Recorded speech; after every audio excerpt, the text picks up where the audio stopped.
നമസ്കാരം. ഇനി എന്തിന് ടെൻഷൻ? ഇത് കേൾക്കുമ്പോൾ തന്നെ പകുതി ടെൻഷൻ പോവും. പിന്നെ ആദ്യം മനസ്സിലോടിയെത്തുന്നത് മണപ്പുറം ഫിനാൻസ് അല്ലേ? ഉപഭോക്താവാണ് ദൈവം എന്ന് മഹാത്മാഗാന്ധി പറഞ്ഞിട്ടുണ്ട്. അതിൻ്റെ ഉത്തമ ഉദാഹരണമാണ് മണപ്പുറം ഫിനാൻസിൻ്റെ ഈ വിജയഗാഥ. ഇന്ന് ഇവിടെ മണപ്പുറം ഫിനാൻസ് ലിമിറ്റഡ് ഒരു അസുലഭ നിമിഷം തങ്ങളുടെ കസ്റ്റമേഴ്സിനായിട്ട് ഒരുക്കിയിരിക്കുകയാണ്. ലഞ്ച് വിത്ത് മോഹൻലാൽ.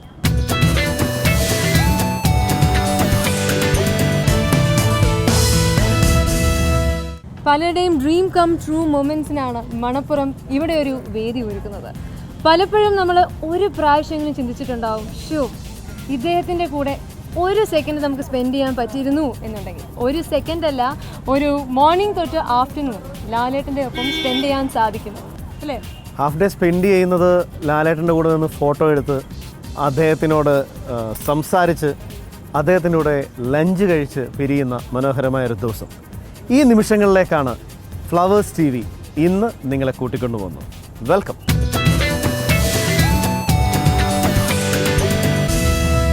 ലോക മനസ്സാക്ഷികളിൽ സ്നേഹത്തിന്റെ ഇഴയെടുപ്പം കൊണ്ടും സാമ്പത്തിക ആശ്വാസം കൊണ്ടും ഇടം നേടിയ നാമമാണ് മണപ്പുറം ഫിനാൻസ്. മണപ്പുറം തുടക്കം മുതൽ തന്നെ ഉപഭോക്താക്കളുമായി ഉണ്ടാക്കിയെടുത്ത വിശ്വാസ്യതയും ആത്മാർത്ഥതയും ഇന്നും നിധി പോലെ കാത്തുസൂക്ഷിക്കുന്നു. ഇതിനു തെളിവാണ് മണപ്പുറത്തിന് ഉപഭോക്താക്കളെയും ജീവനക്കാരെയും ഒന്നിച്ചൊരു കുടക്കീഴിൽ എത്തിക്കുവാൻ കഴിഞ്ഞത്. പതിറ്റാണ്ടുകളുടെ പാരമ്പര്യ പുണ്യം പേറുന്ന മണപ്പുറം ഫിനാൻസിന്റെ ബ്രാൻഡ് അംബാസിഡർ മലയാളത്തിന്റെ മഹാനടൻ മോഹൻലാലിനൊപ്പം ഒരു സ്നേഹവിരുന്ന്. ഈ സ്നേഹവിരുന്നിലേക്ക് അഭിനയ കലയുടെ കിരീടം വെച്ച ചക്രവർത്തി മോഹൻലാൽ സ്നേഹാദരങ്ങൾ ഏറ്റുവാങ്ങി കടന്നു വരുമ്പോൾ ഇനി എന്തിന് ടെൻഷൻ? മണപ്പുറം ഗോൾഡ് ലോൺ, ഇനി എന്തിനാ ടെൻഷൻ?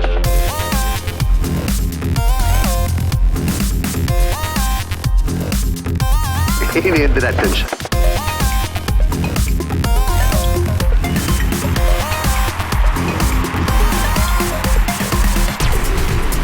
മണപ്പുറം ഗോൾഡ് ലോൺ, ഇനി എന്തിനാ ടെൻഷൻ?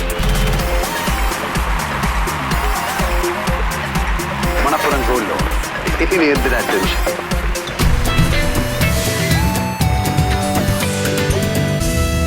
ഇന്ന് കേരളത്തിലെ ലക്ഷോപലക്ഷം ജനങ്ങൾക്ക് കിട്ടാത്ത ഭാഗ്യമാണ് മണപ്പുറം ഫിനാൻസ് ലിമിറ്റഡിൻ്റെ പ്രിയപ്പെട്ട കസ്റ്റമേഴ്സിന് കൈവന്നിരിക്കുന്നത്. Lunch with Mohanlal.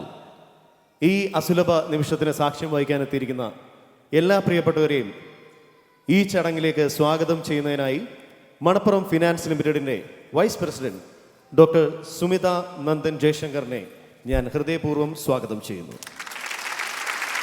First of all, it's my pleasure and privilege to extend a very hearty welcome to all of you.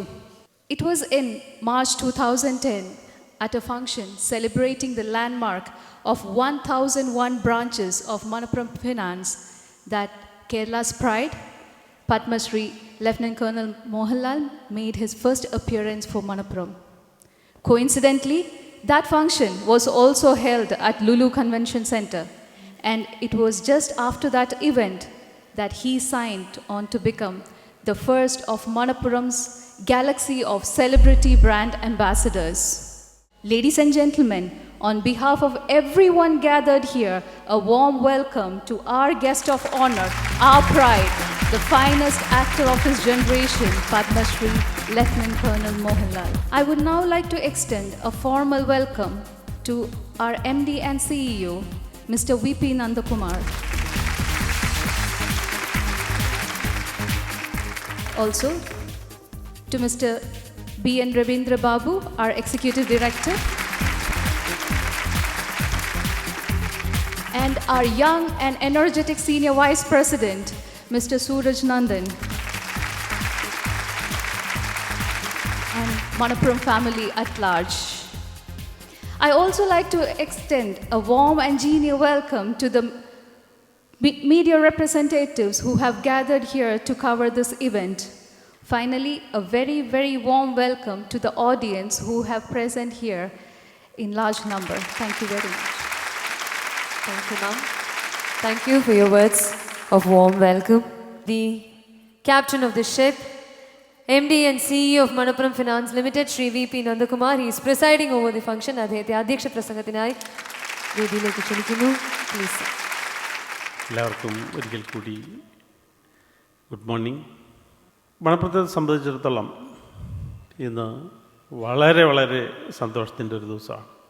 മണപ്പുരം 2010 Shri Mohanlal ആയിട്ട് കരാറിൽ ഒപ്പിടുമ്പോൾ ഞങ്ങൾ ഇന്ത്യയിലെ അത്ര വലുതല്ലാത്ത ഒരു നോൺ ബാങ്കിങ് ഫിനാൻസ് കമ്പനിയായിരുന്നു. 1000 കോടിയോളം അസറ്റ് AUM അസറ്റ് അണ്ടർ മാനേജ്മെൻറ്റുള്ള. എന്നാൽ അത് 2012 ആയപ്പോഴേക്കും 12,500 കോടി അസറ്റ് അണ്ടർ മാനേജ്മെൻ്റ് ആയിട്ടുള്ള ഇന്ത്യയിലെ ഫാസ്റ്റസ്റ്റ് ഗ്രോയിങ് ഫിനാൻഷ്യൽ സർവീസസ് കമ്പനിയായിട്ട് വളരാനായിട്ട് കഴിഞ്ഞു.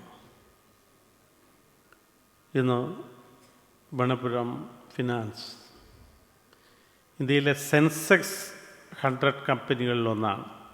ഞാനിപ്പോൾ ഇന്ത്യയിൽ എവിടെ പോയാലും പലപ്പോഴും ഇൻട്രൊഡ്യൂസ് ചെയ്യുമ്പോൾ അവർ അവസാനിപ്പിക്കുക ഇനി എന്തിന് ടെൻഷൻ എന്ന് പറഞ്ഞാൽ, എനിക്കും തോന്നാറുണ്ട് ഇനി എന്തിന് ടെൻഷൻ എന്ന് മോഹൻലാലൊക്കെ ഉള്ളപ്പോൾ. കാരണം ഇനി എന്തിന് ടെൻഷൻ എന്നത് എല്ലാ വീടുകളുടെയും ഇന്ത്യയിലുടനീളമുള്ള മലയാളികളുടെ വീടുകളിൽ ഇനി എന്തിന് ടെൻഷൻ എന്ന് പറഞ്ഞത് അതിൻ്റെ അർത്ഥത്തെ വീടുകളിൽ എത്തിക്കാനായിട്ട് സാധിച്ചത് മോഹൻലാൽ പോലെയുള്ള അതുല്യമായിട്ടുള്ള പ്രതിഭകളുടെ ആ പ്രസൻറ്റേഷനാണ്. ആ സ്വതസിദ്ധമായിട്ടുള്ള ആ ചിരിയും ആ ബോഡി ലാംഗ്വേജും ഒക്കെ അത് അദ്ദേഹത്തിന് മാത്രമേ, അല്ലെങ്കിൽ അതുപോലെയുള്ള ആളുകൾക്ക് മാത്രമേ ചെയ്യാൻ കഴിയൂ. എന്തായാലും ഇവിടെ ഇരിക്കുന്ന എല്ലാവർക്കും വേണ്ടി, മണപ്പുറം ഗ്രൂപ്പിന് വേണ്ടി, മണപ്പുറം ഫിനാൻസിന് വേണ്ടി അദ്ദേഹത്തെ ഒരിക്കൽ കൂടി സ്വാഗതം ചെയ്തുകൊണ്ട്, എല്ലാവരെയും ഒരിക്കൽ കൂടി സ്വാഗതം ചെയ്തുകൊണ്ട് നിർത്തുന്നു. നന്ദി, നമസ്കാരം. Thank you, sir. And the ultimate moment is almost very close. It is time to move on to the inauguration. ഒരു പക്ഷേ ഒറ്റ വാക്കിൽ I would describe him a wonder. So I would like to invite with great pleasure the guest of honor, Padma Shri Lieutenant Colonel Dr. Mohanlal, to kindly step forward and light the lamp and thereby inaugurate the day's events.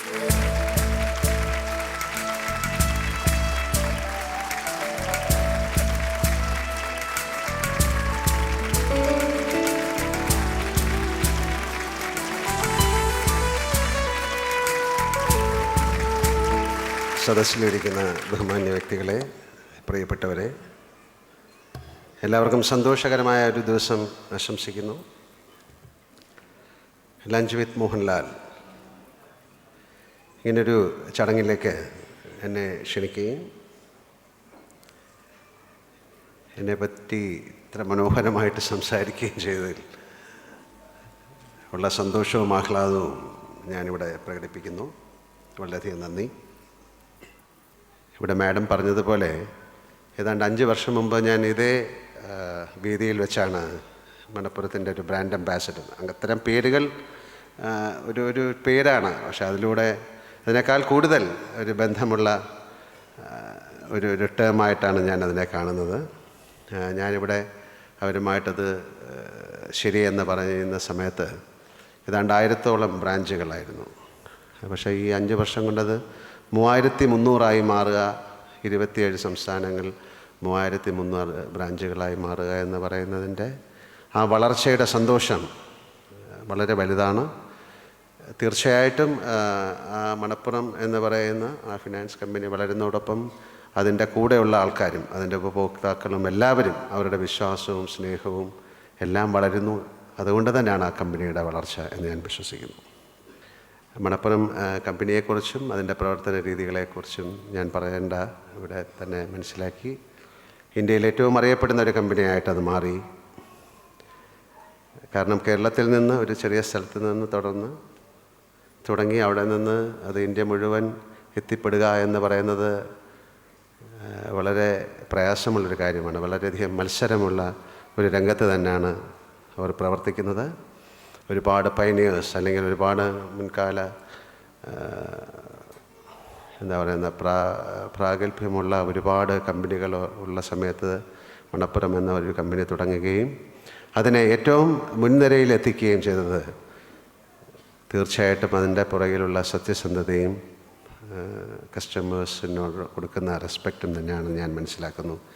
ഇത്തരം കാര്യങ്ങൾ തന്നെയാണ് എന്നെ അവരുമായി ബന്ധപ്പെടുത്താൻ സാധിച്ചതെന്ന് ഞാൻ വിശ്വസിക്കുന്നു. കാര്യം ഇങ്ങനെ ഒരു പ്രപ്പോസലുമായിട്ട് വന്നപ്പോൾ ഞങ്ങൾ വളരെയധികം ഈ കമ്പനിയെക്കുറിച്ച് പഠിക്കുകയുണ്ടായി. കാര്യം നമ്മളൊരു കാര്യം പറയുമ്പോൾ അത് ആൾക്കാർ വിശ്വസിക്കുകയും ആ വിശ്വാസം നമുക്കൊരിക്കലും തകർക്കാൻ പാടില്ലാത്തതുമാണ്. അപ്പം അവരെക്കുറിച്ച് കൂടുതൽ പഠിച്ചപ്പോൾ തീർച്ചയായിട്ടും ഏറ്റവും നല്ല രീതിയിൽ ചിന്തിക്കുകയും ഏറ്റവും നല്ല രീതിയിൽ പ്രവർത്തിക്കാനും സാധ്യതയുള്ള ആൾക്കാർ ആണെന്ന് മനസ്സിലാക്കുകയും അത് അവർ ഈ 5 വർഷം കൊണ്ട് തീർച്ചയായിട്ടും അത് സാധിച്ചെടുക്കുകയും ചെയ്തു.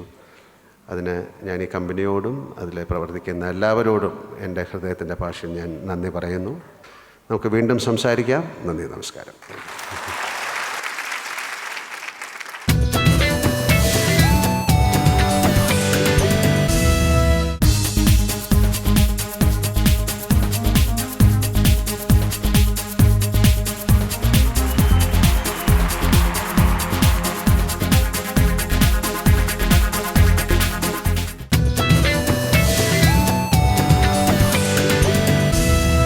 ഇന്നിവിടെ എത്തിച്ചേർന്നിരിക്കുന്ന 1000 കസ്റ്റമേഴ്സ്, ലാലേട്ട, ഇവർക്ക് ലാലേട്ടനോട് സംസാരിക്കാൻ, ചില ചോദ്യങ്ങൾ ചോദിക്കാൻ, ലാലേട്ടൻ്റെ മറുപടികൾക്കായി വളരെ സ്നേഹപൂർവ്വം അവർ കാത്തിരിക്കുകയാണ്.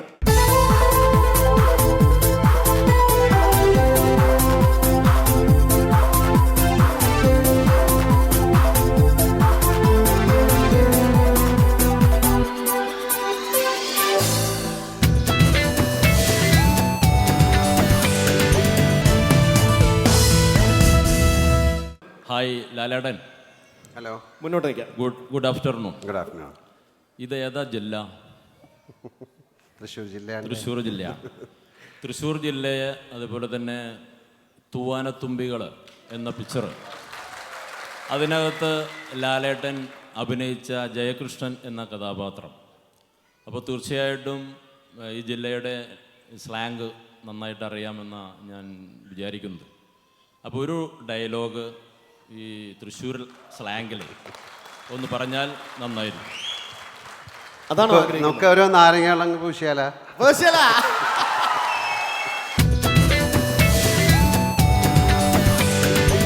ഹായ് ലാലേട്ടാ. ഹലോ. ഞാൻ ചെറുതുരുത്തി ഭാരതപ്പുഴയുടെ അടുത്ത് താമസിക്കുന്ന ആളാണ്. കുറേ വർഷങ്ങൾക്ക് മുമ്പ് ലാലേട്ടൻ അവിടെ ഒരു ഷൂട്ടിങ്ങിന് വരുന്നുണ്ടായിട്ടുണ്ട്. അന്നാണ് ആദ്യമായിട്ട് ലാലേട്ടനെ കണ്ടത്. ഞങ്ങളുടെ നാട്ടുകാരുടെ എല്ലാവരെയും സ്നേഹാദരം ആദ്യമായി അറിയിക്കുകയാണ്. നന്ദി. അത് ലാലേട്ടൻ എന്തുകൊണ്ടാണ് എന്നുള്ളത് ചിലപ്പോൾ വിചാരിക്കുന്നുണ്ടാവും. കാരണം 6-ാം തമ്പുരാൻ്റെ ഷൂട്ടിങ്ങിന് ലാലേട്ടൻ അവിടെ തിരഞ്ഞെടുത്ത ഒരു പഴയ ഒരു അമ്പലമുണ്ട്, ഓർമ്മ ഉണ്ടാവും എന്ന് വിചാരിക്കുന്നു. ആ അമ്പലത്തിൽ 35 വർഷമായിട്ട് പൂജകൾ നടക്കാതിരുന്ന അമ്പലത്തിൽ ലാലേട്ടൻ വന്നു പോയി ഒരു 2-3 മാസത്തിന് ശേഷം പുതിയ കമ്മിറ്റി തിരഞ്ഞെടുക്കുകയും ആ അമ്പലത്തിൽ എല്ലാ വർഷവും മകരച്ചൊവ്വ ആഘോഷിക്കുകയും ചെയ്യുന്നുണ്ട്. ലാലേട്ടന് ഏതെങ്കിലും സമയമുള്ള ഈ മകരച്ചൊവ്വ മകരമാസത്തിലെ ആദ്യത്തെ ചൊവ്വാഴ്ചയാണ്. ലാലേട്ടന് ഒഴിവുണ്ടെങ്കിൽ അവിടെ നിന്ന് വരാൻ ഞങ്ങൾ നാട്ടുകാർ അഭ്യർത്ഥിക്കുകയാണ്. അത് തീർച്ചയായും ലാലേട്ടൻ്റെ ഒരു കിരീടത്തിലെ ഒരു പൊൻതൂവലായിരിക്കട്ടെ. വളരെയധികം നന്ദി വിളിച്ചതിന്. ചോദ്യത്തോടൊപ്പം ഒരു ഇൻവിറ്റേഷനും ഒതുക്കത്തിൽ. അത് 6-ാം തമ്പുരാൻ എന്ന് പറഞ്ഞ സിനിമയുടെ ഇതിവൃത്തം അതായിരുന്നു. മുടങ്ങിക്കിടക്കുന്ന അമ്പലത്തിലെ ഉത്സവം പുനരാരംഭിക്കാൻ എത്തുന്ന ജഗന്നാഥൻ.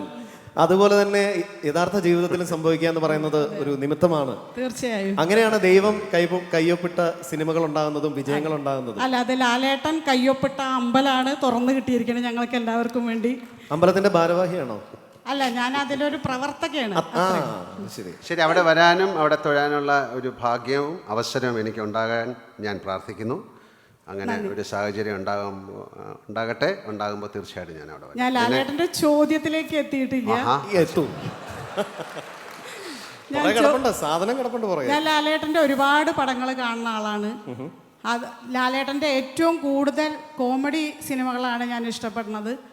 ലാലേട്ടൻ്റെ ഈ മണപ്പുറം ഗോൾഡിൻ്റെ അംബാസിഡർ എന്നുള്ള നിലയ്ക്ക് ഒരു ആപ്തവാക്യമായിട്ടുള്ള ഇനി എന്തിന് ടെൻഷൻ എന്നുള്ള തീർച്ചയായും ലാലേട്ടൻ്റെ പടങ്ങൾ കണ്ടിറങ്ങുമ്പോൾ ആ ഒരു ഫീലിംഗ് തന്നെയാണ് നമുക്ക് അനുഭവപ്പെടാറുള്ളത്. ദൃശ്യം കണ്ടപ്പോൾ അങ്ങനെ തന്നെയായിരുന്നു. അങ്ങനെയല്ല, ആദ്യം ഒരു ടെൻഷൻ ഉണ്ടായിരുന്നുവെങ്കിലും ലാലേട്ടൻ അത് സൂത്രത്തിൽ കൈകാര്യം ചെയ്തതാണ്. അതുകൊണ്ട് ഇനി എന്തിനു ടെൻഷൻ? കാരണം വേറൊരു പേടിയും കൂടി ഉണ്ട്. ലാലേട്ടൻ ഒരു പോലീസ് സ്റ്റേഷന്റെ അടിയിലാണ് ആ ഡെഡ് ബോഡി കുഴിച്ചിട്ടിരിക്കണത് എന്നുള്ളത് അത് പറയാൻ കാരണമുണ്ട്. കാരണം ഞാൻ ഷൊർണൂർ സ്റ്റേഷനിലെ SIയുടെ ഭാര്യ എന്നുള്ള നിലയ്ക്ക് അപ്പോ ജോർജ് കുട്ടി പറയുന്നത് പോലെ പോലീസുകാരും പോലീസ് സ്റ്റേഷനും ഉള്ള കാലത്തോളം പ്രജകൾക്ക് സമാധാനത്തോടെ എനിക്ക് പേടി അതല്ല, അദ്ദേഹം അവിടെ ഇരിക്കുമ്പോ ആരെങ്കിലും ഉയർത്തെഴുന്നേൽക്കുമോ എന്നുള്ളൊരു പേടിയില്ല.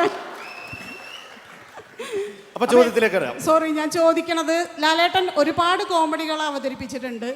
ഇപ്പോൾ കാലം ചെല്ലുന്തോറും ലാലേട്ടൻ ആ കോമഡികൾ കുറച്ച് പിന്നാക്കമായോ എന്നുള്ളൊരു സംശയമുണ്ട്. അത് ലാലേട്ടൻ്റെ പ്രായത്തിൽ വന്ന മാറ്റമാണോ അതോ തിരഞ്ഞെടുക്കുന്ന സിനിമകളിൽ വന്ന മാറ്റമാണോ എന്നുള്ളത് അറിയാൻ ഞങ്ങൾ പ്രേക്ഷകർ ഇഷ്ടപ്പെടുന്നു. ദയവ് ചെയ്ത് അതിന് ഉത്തരം തരിക. Thank you. തീർച്ചയായിട്ടും പണ്ട് എല്ലാ 10 വർഷങ്ങൾ കഴിയുമ്പോഴും ഒരു ജനറേഷൻ ഗ്യാപ്പ് ഉണ്ടാവും, മാറ്റങ്ങൾ ഉണ്ടാകും എന്നാണ് പറയുന്നത്.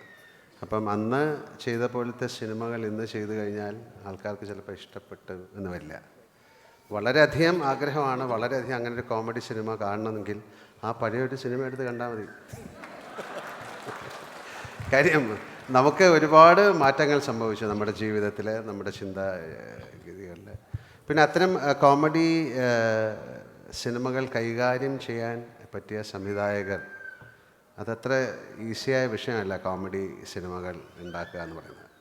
അപ്പോൾ അത്തരം സംവിധായകരും വളരെ സീരിയസ് അല്ലെങ്കിൽ അതിൽ നിന്നൊരു മാറ്റത്തിലേക്ക് സഞ്ചരിച്ചു. നമ്മൾ കോമഡിക്ക് വേണ്ടി ഒരു കോമഡി സിനിമ ചെയ്താൽ അത് കോമഡി ആയിപ്പോവും. അപ്പോൾ അതുകൊണ്ട് തീർച്ചയായിട്ടും നല്ല അത്തരത്തിലുള്ള സിനിമകൾ ഉണ്ടാകാൻ ശ്രമിക്കാം. പിന്നെ കാലങ്ങൾ മാറുകയല്ലേ, അപ്പം അതുകൊണ്ട് നമ്മുടെ അത്തരത്തിലുള്ള കോമഡി സിനിമകൾ കാണണമെങ്കിൽ അത് തന്നെ കാണാനേ പറ്റുള്ളൂ. കാര്യം അതുപോലൊരു സിനിമ ഇനി ഉണ്ടാകില്ല. ഒരു പക്ഷേ അതിനേക്കാളും ബെറ്ററായിട്ടൊരു സിനിമ ഉണ്ടാകും. അങ്ങനെ ഒരു ബെറ്ററായിട്ടൊരു കോമഡി സിനിമ ഉണ്ടാകട്ടെ എന്ന് നമുക്ക് ചേർന്ന് പ്രാർത്ഥിക്കാം. ലാലേട്ടൻ ഒരുപാട് സിനിമയിൽ അഭിനയിച്ചിട്ടുണ്ട്, ഒരുപാട് കഥാപാത്രങ്ങൾ വളരെ ഭംഗിയായിട്ട് നിർവഹിച്ചിട്ടുണ്ട്. അതേപോലെ തന്നെ ആ പടത്തിൻ്റെ ചില പടങ്ങളിലൊക്കെ 2ാം ഭാഗം വന്നിട്ടുണ്ട്. അതിൽ പല സിനിമകളും വളരെ നന്നായിട്ടുണ്ട്. ഇപ്പോൾ എടുത്തു പറയത്തക്കതാണെങ്കിൽ ദേവാസുരത്തിൻ്റെ രാവണപ്രഭു. ദേവാസുരത്തിനായിട്ട് നന്നായോ എന്ന് അങ്ങോട്ടും ഇങ്ങോട്ടും മികച്ച് ദേവാസുരാണോ മികച്ചത് രാവണപ്രഭുവാണോ മികച്ചത് എന്ന് നമ്മൾ സംശയിക്കേണ്ട രീതിയിൽ വളരെ നന്നായി അഭിനയിച്ച് പ്രതിഫലിപ്പിച്ചിട്ടുണ്ട്. അതുപോലെ തന്നെ ഈ അഭിനയിച്ച സിനിമകളിൽ ഏതെങ്കിലും ഒരു സിനിമ 2ാം ഭാഗം വരണമെന്ന് ലാലേട്ടൻ ആഗ്രഹിക്കുന്നുണ്ടോ? ഉണ്ടെങ്കിൽ അത് ഏത് സിനിമയാണ്? ചില സിനിമകൾക്കൊരു വലിയ ക്ലൈമാക്സ് ഉണ്ടാകുന്ന സമയത്ത് അത് രണ്ടാമത് തുടങ്ങാൻ ഭയങ്കര പ്രയാസമാണ്. അപ്പോൾ അത്തരത്തിൽ നമ്മൾ ഇതിൻ്റെ ഒരു കണ്ടിന്യൂവേഷനായിട്ട് വേറൊരു സിനിമ എന്ന് പറയുന്നത്, പിന്നെ പല സന്ദർഭങ്ങളിലും ഇത്തരം സീക്വൽ 2ാം ഭാഗം വരുമ്പോൾ പലരും ആദ്യത്തെ സിനിമയായിട്ട് കമ്പയർ ചെയ്തിട്ട് ഇതത്ര നന്നായിട്ടുണ്ടാകില്ല എന്ന് പറയാറുണ്ട്. അപ്പോൾ അതെപ്പോഴും ഒരു ഓഡിയൻസ് പോയിൻ്റ് ഓഫ് വ്യൂവിൽ രണ്ടാമതൊരു സിനിമ എടുക്കുന്നതിനേക്കാളും പുതിയൊരു സിനിമ എടുക്കുന്നതാണ് കൂടുതൽ സേഫ്. അപ്പം ഞങ്ങളങ്ങനെ ചിന്തിച്ചിട്ടില്ല, ഞാനങ്ങനെ ചിന്തിച്ചിട്ടില്ല. അത്തരം ഏതെങ്കിലും സിനിമകളെ പറ്റി അങ്ങേക്ക് അറിവുണ്ടെങ്കിൽ തീർച്ചയായിട്ടും പറയാം, നമുക്കതിനെക്കുറിച്ച് ആലോചിക്കാം.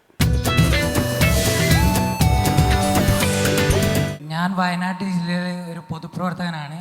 പ്രത്യേകിച്ച് പണിയൊന്നുമില്ല. ഒരു പൊതുപ്രവർത്തകനായിട്ട് പ്രത്യേകിച്ച് പണിയൊന്നും ഇല്ലാന്ന് സമ്മതിക്കുന്ന കേരളത്തിലെ ആദ്യത്തെ പൊതുപ്രവർത്തകനാണ്.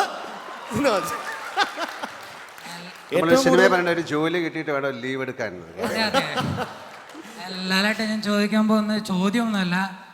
ലാലേട്ടൻ്റെ ജീവിതത്തിലേക്ക് ഭാര്യ വന്നപ്പോൾ ലാലേട്ടൻ്റെ വ്യക്തിപരമായ കാര്യങ്ങളിൽ എന്തെങ്കിലും മാറ്റങ്ങൾ വന്നിട്ടുണ്ടോ? ഇല്ല, അങ്ങനെ പെട്ടെന്ന് പറയാൻ പറ്റുമോ മോനെ?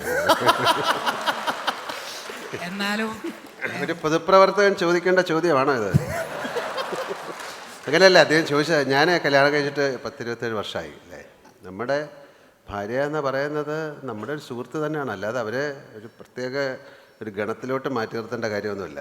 അവരുമായിട്ട് എല്ലാ കാര്യങ്ങളും ഷെയർ ചെയ്യുകയും ഒക്കെ ചെയ്യാവുന്ന ഒരു കാര്യം തന്നെയാണ്, ഒരു സൗഹൃദം തന്നെയാണ്. അല്ലാതെ അതെ അതെ, ഫാൻസിനുള്ള കെയർ കുറഞ്ഞു പോയോ എന്നാണ് ഞാൻ ചോദിച്ചു വന്നത്.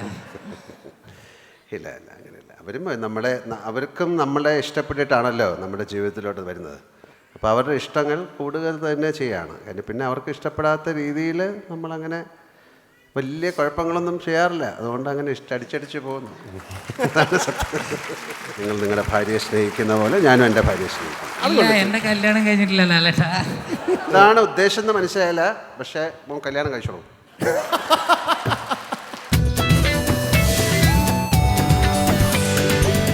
ലാലേട്ടൻ്റെ പല റിയാക്ഷനുകളിലും കുട്ടികളുടെ ഒരു കുസൃതി കാണാറുണ്ട്. ആ കുസൃതി എന്ന് പറഞ്ഞ മുഖം എപ്പോഴും ആ ഒരു ഭാവം അങ്ങ് കൊണ്ട് നടക്കാറുണ്ട്. അങ്ങയിലൊരു കുട്ടിയുണ്ടെന്ന് അങ്ങ് തിരിച്ചറിഞ്ഞത് എപ്പോഴാണ്? വളരെ ഒരു ഹ്യൂമൻ സൈക്കോളജിയാണ്. അതായത് നമ്മൾ പറയുന്നത് നമ്മുടെ ഒരു മനുഷ്യനെ മൂന്ന് ക്യാരക്ടറായിട്ടാണ് ഡിവൈഡ് ചെയ്തിരിക്കുന്നത്. ചൈൽഡ്, അഡൽട്ട്, പേരൻ്റ് എന്നാണ്. നമ്മൾ വളരെ ചില സമയത്ത് കുട്ടിത്തം, പെട്ടെന്ന് നമ്മൾ കുറച്ച് അഡൽട്ടായിട്ട് പെരുമാറും, പെട്ടെന്ന് പേരൻ്റാകും. അങ്ങനെ മൂന്ന് വിഭിന്നമായ രീതികളിലൂടെയാണ് മനുഷ്യൻ സഞ്ചരിക്കുന്നത്. പക്ഷേ ഏറ്റവും കൂടുതൽ രസം എന്ന് പറയുന്നത് ഒരു കുട്ടിത്തം, ചൈൽഡ് എന്ന് പറയുന്നതിനെ മനസ്സിൽ സൂക്ഷിക്കുക. കാര്യം കുട്ടികൾക്ക് ബോറടിക്കാറില്ല, കുട്ടികൾക്ക് വേറെ അസൂയ ഉണ്ടാകാറില്ല, കുട്ടികൾക്ക് ദേഷ്യം ഉണ്ടെങ്കിലും അവരത് കൊണ്ട് നടക്കാറില്ല, അവർക്ക് മറ്റൊരാളുടെ പരിഭവമില്ല, എല്ലാം മൊമെൻ്ററിയാണ്. അപ്പോൾ അത്തരം കാര്യങ്ങൾ ഉൾക്കൊള്ളാനാണ് എനിക്ക് താല്പര്യം. എപ്പോഴും ഞാൻ മരിക്കുന്നിടം വരെ ആ കുട്ടി എൻ്റെ മനസ്സിലുണ്ടാകട്ടെ എന്ന് ഞാൻ പ്രാർത്ഥിക്കുന്നു.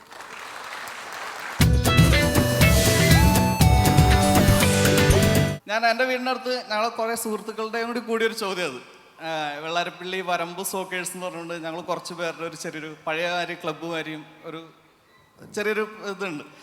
അപ്പം ഒരു കൂട്ടായ്മ. ഓക്കെ, നമസ്കാരം. അവിടെ വെച്ച് അവർ ചോദിക്കാൻ പറഞ്ഞു വിട്ട ചോദ്യമാണ്, ലാലേട്ടൻ്റെ ചെറുപ്പകാലത്തിൽ എന്തെങ്കിലും കിട്ടിയ ഒരു രസകരമായ തല്ലിനെ കുറിച്ചൊന്ന് പറയാമോ? ചെറുപ്പത്തിൽ കിട്ടിയ തല്ല് ചെറുപ്പത്തിൽ എന്ന് പറഞ്ഞു കഴിഞ്ഞാൽ ഒരു 14 വയസ്സിനും ഒരു 20-22 വയസ്സിനൊക്കെ ഇടയ്ക്ക്. അങ്ങനെ പെട്ടെന്ന് ഓർത്ത് പറയാവുന്ന, ഞാൻ ഒരുപാട് തല്ല് കൊടുത്തിട്ടേ ഉള്ളൂ, തല്ല് കിട്ടിയിട്ടില്ല. കൊടുത്താണ് ശീലം, കൊണ്ട് ശീലമില്ല അല്ലേ? കാരണം ഞാൻ അങ്ങനെ കുട്ടിക്കാലത്തോ അല്ലെങ്കിൽ പഠിക്കുന്ന സമയത്തോ അങ്ങനെ ഭയങ്കര ഒരു കോംപ്ലിക്കേറ്റഡ് ആയിട്ടുള്ള ഒരാളല്ല. പിന്നെ ഞാൻ എൻ്റെ +2, അന്ന് പ്രീ ഡിഗ്രിയാണ്, അന്ന് +2 ഇല്ല. ആ സമയത്ത് തന്നെ ഞാൻ സിനിമയിൽ വന്ന ഒരാളാണ്. അപ്പോൾ അത്തരത്തിൽ അടി കിട്ടാനുള്ള ഭാഗ്യം എനിക്ക് നഷ്ടപ്പെട്ടു. കാര്യം സിനിമയിൽ ഒരുപാട് അടി നമുക്ക് കിട്ടിയിട്ടുണ്ട് ആ സമയത്തൊക്കെ. അല്ലാതെ രസകരമായ തല്ലെന്ന് പറയുന്നത് നമ്മൾ തമാശയ്ക്കോ അങ്ങനെ പോലും പറയത്തക്ക രീതിയിൽ ഒന്നുമില്ല. വളരെ സോറി, അങ്ങനെ ഉണ്ടാക്കി പറയാൻ പറ്റാത്തതുകൊണ്ട്. ഓക്കെ ശരി.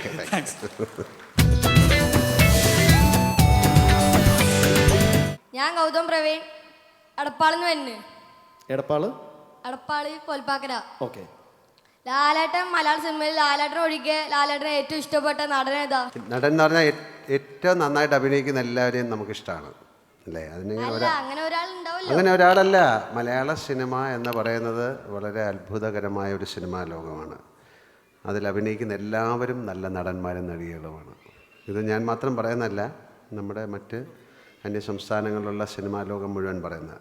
അത്രയും കഴിവുള്ള ആൾക്കാരാണ് മലയാളികൾ. സിനിമയിൽ മാത്രമല്ല, അല്ലാതെയും അതവർ കണ്ടെത്തുകയും പ്രാവർത്തികമാക്കുകയും ചെയ്യട്ടെ എന്ന് പ്രാർത്ഥിക്കുന്നു. എല്ലാവരെയും ഇഷ്ടമാണ് നന്നായിട്ട് അഭിനയിക്കുന്നത് എന്ന് പറഞ്ഞാൽ എല്ലാവരും നന്നായിട്ട് അഭിനയിക്കുന്ന ആൾക്കാരാണ്. അങ്ങനെ ഒരാളെ നമുക്ക് പെട്ടെന്ന് എടുത്ത് പറയാൻ പറ്റില്ല.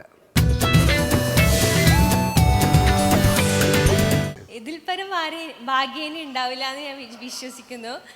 എനിക്കറിയാം, ചോദിക്കാനുള്ള കാര്യം, ഈ പ്രണവ് മോഹൻലാൽ അഭിനയിക്കാൻ 2-3 ഫിലിം ചെയ്തല്ലോ, അതങ്ങനെ ശ്രദ്ധിക്കപ്പെട്ടില്ല. ഇപ്പോൾ ഡയറക്ഷനിലേക്ക് വന്നു എന്ന് കേട്ടു. അപ്പോൾ സാറുമായിട്ട് ഒത്തൊരുമിച്ചൊരു ഫിലിം നമുക്ക് പ്രതീക്ഷിക്കാവോ? എൻ്റെ മകൻ വളരെ ചെറിയ പ്രായത്തിൽ ഒരു സിനിമ, അയാളുടെ കസിനൊക്കെ സിനിമകൾ ചെയ്യുന്ന സമയത്ത് ഒരു സിനിമയിൽ അഭിനയിക്കണമെന്നാണ് അഭിനയിച്ചേ ഉള്ളൂ. അല്ലാതെ പിന്നെ അഭിനയിച്ചിട്ടില്ല.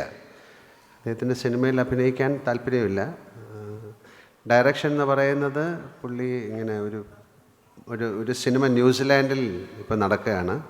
അതിൽ അസിസ്റ്റ് ചെയ്യാനായിട്ട് പുള്ളിയെ വിളിച്ചപ്പോൾ പോയെന്നേ ഉള്ളൂ. അല്ലാതെ അത്തരത്തിൽ സിനിമയുമായിട്ട് താല്പര്യമുള്ള ഒരാളല്ല ഇപ്പോൾ. കുട്ടികൾക്ക് അവരുടേതായിട്ടുള്ള ചിന്താഗതികളുണ്ട്, അവരുടേതായിട്ടുള്ള സ്വാതന്ത്ര്യങ്ങളുണ്ട്. അതിനെ ബഹുമാനിക്കുന്ന ഒരാളാണ് ഞാൻ. അവർക്ക് എന്ത് വേണമെന്ന് അവർക്ക് ഡിസൈഡ് ചെയ്യാം. പിന്നെ സിനിമയിൽ അഭിനയിക്കുക എന്ന് പറഞ്ഞാൽ അത്ര എളുപ്പമുള്ള കാര്യമല്ല. അതുകൊണ്ട് നമുക്ക് ഒരു സിനിമ മാത്രമല്ലല്ലോ, ഒരുപാട് സിനിമകൾ അഭിനയിക്കണം. അതുകൊണ്ട് അവർക്ക് അവരുടേതായ രീതികൾ, അവരുടെ വഴികൾ തിരഞ്ഞെടുക്കാനുള്ള സ്വാതന്ത്ര്യമുണ്ട്. അവർ തന്നെ തീരുമാനിക്കും. എൻ്റെ പേര് ലയൻ നൂർ മുഹമ്മദ് ഫ്രം പാലക്കാട്. ഞാനും ലാലേട്ടനായിട്ട് ഭയങ്കര സാമ്യമുണ്ട് പറഞ്ഞിട്ട് എൻ്റെ കൂട്ടുകാർക്ക് ഒരുപാട് പറയാറുണ്ട്. തീർച്ചയായിട്ടും ഉണ്ടാവും. അതുകൊണ്ടല്ലേ അവർ പറയുന്നത്. ജീവിതത്തിൽ എനിക്ക് താങ്കളോടൊപ്പം സംസാരിക്കണമെന്നും ഒരു ഫോട്ടോ എടുക്കണം എന്നുള്ളൊരു അഭിലാഷമുണ്ടായിരുന്നു. ഞങ്ങളെ സംബന്ധിച്ചിടത്തോളം റംസാൻ്റെ 27-ാം രാവിലെ താങ്കളുമായിട്ട് എന്നെ കാണാൻ കിട്ടിയ ദൈവത്തോട് ആദ്യമായി സ്തുതി പറയുന്നു. ഒരേ ഒരു ക്വസ്റ്റ്യൻ, ഇനി എന്തിന് ടെൻഷൻ എന്ന് ഞങ്ങളോട് ചോദിക്കുന്ന ലാലേട്ടന് ടെൻഷനില്ലാതെ എങ്ങനെ ഇത്ര നന്നായി അഭിനയിക്കാൻ പറ്റും? ഈ ടെൻഷൻ എന്ന് പറയുന്നത് എന്താണെന്നുള്ളത് നമ്മൾ ആദ്യം കണ്ടുപിടിക്കണം. ഓരോരുത്തർക്ക് അവരുടേതായ രീതിയിലാണ്. കൂടുതൽ ആൾക്കാർക്കും സാമ്പത്തികമായിട്ട് ടെൻഷൻ ഉണ്ടാകും, അല്ലെങ്കിൽ ആരോഗ്യപരമായിട്ട്. അല്ലാതെ വരുന്ന ടെൻഷനുകൾക്കൊക്കെ നമുക്ക് ഈസിയായിട്ട് ഹാൻഡിൽ ചെയ്യാവുന്നുള്ള കാര്യമേ ഉള്ളൂ. ഒരുപാട് പേര് അവരുടെ ആവശ്യമില്ലാത്ത ചിന്തകൾ തോളിലേറ്റി നടന്ന് സ്വന്തമായി ഉണ്ടാക്കുന്നൊരു കാര്യമാണ് ടെൻഷൻ എന്നാണ് ഞാൻ വിശ്വസിക്കുന്നത്. അപ്പോൾ അത്തരം കാര്യങ്ങൾ ഞാൻ ചിന്തിക്കാറില്ല, അത്തരം കാര്യങ്ങൾ ഞാൻ തോളിലേറ്റി നടക്കാറില്ല. അപ്പോൾ അതുകൊണ്ട് ഞാൻ ടെൻഷൻ ഫ്രീ ആയിട്ട് ജീവിക്കുന്ന ഒരാളാണെന്ന് ഞാൻ വിശ്വസിക്കുന്നു. പെട്ടെന്ന് ചെറിയ ചെറിയ കാര്യങ്ങളുണ്ടാകും.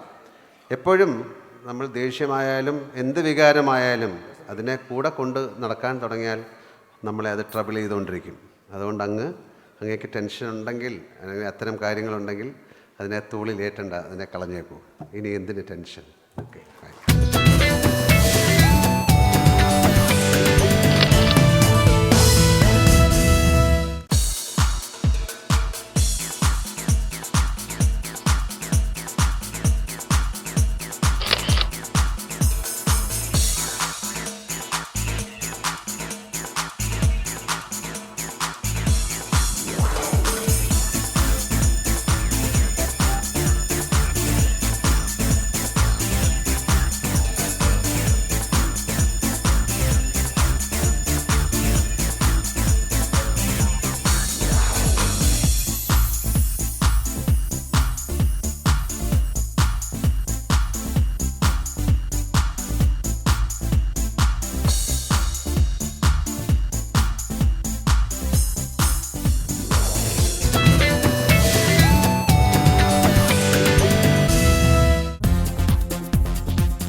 It is my pleasure to propose this vote of thanks on behalf of Manappuram Finance Limited, its employees, its loyal customers and rest of the stakeholders.